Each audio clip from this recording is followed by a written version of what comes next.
ભરૂચ જિલ્લા કોંગ્રેસ દ્વારા રાહુલ ગાંધીના જન્મદિવસની કેક કાપી ઉજવણી કરવામાં આવી હતી। આ પ્રસંગે કોંગ્રેસના આગેવાનો અને કાર્યકરો જોડાયા હતા। કોંગ્રેસના નેતા અને લોકસભામાં વિપક્ષના નેતા રાહુલ ગાંધીના જન્મદિવસની ઉજવણી ભરૂચ જિલ્લા કોંગ્રેસ સમિતિ દ્વારા કરવામાં આવી હતી।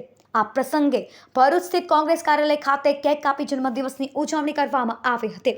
કાર્યક્રમમાં જિલ્લા કોંગ્રેસ પ્રમુખ રાજેન્દ્રસિંહ રાણા, શહેર કોંગ્રેસ પ્રમુખ સલીમ અમદાવાદી, સમસાદ સૈયદ, જુબેર પટેલ સહિત કોંગ્રેસના આગેવાનો અને કાર્યકરો મોટી સંખ્યામાં ઉપસ્થિત રહ્યા હતા। ઉપસ્થિત કાર્યકરોએ રાહુલ ગાંધીને જન્મદિવસની શુભેચ્છાઓ પાઠવી તેમના દીર્ઘ આયુષ્ય અને સ્વસ્થ આરોગ્ય માટે પ્રાર્થના કરી હતી। આ પ્રસંગે કોંગ્રેસના આગેવાનો દ્વારા રાહુલ ગાંધીના રાજકીય યોગદાન અને દેશના લોકશાહી મૂલ્યો પ્રત્યેની તેમની પ્રતિબદ્ધતાની પણ પ્રશંસા કરવામાં આવી હતી।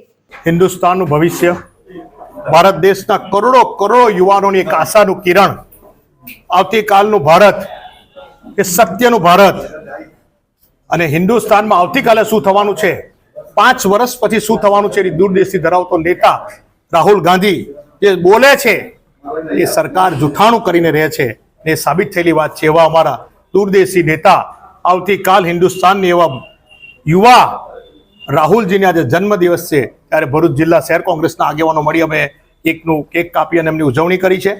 અમને દીર્ઘાયુ આયુષ્ય માટે પ્રાર્થના કરી છે। આ તબક્કે આ હિન્દુસ્તાનને બચાવવામાં તેઓને કુદરત મદદ કરે અને એમની પ્રગતિ ઉત્તરોત્તર પ્રગતિ થાય। આ દેશનું ભવિષ્ય યુવાનો એક આશા રાખીને બેઠા છે।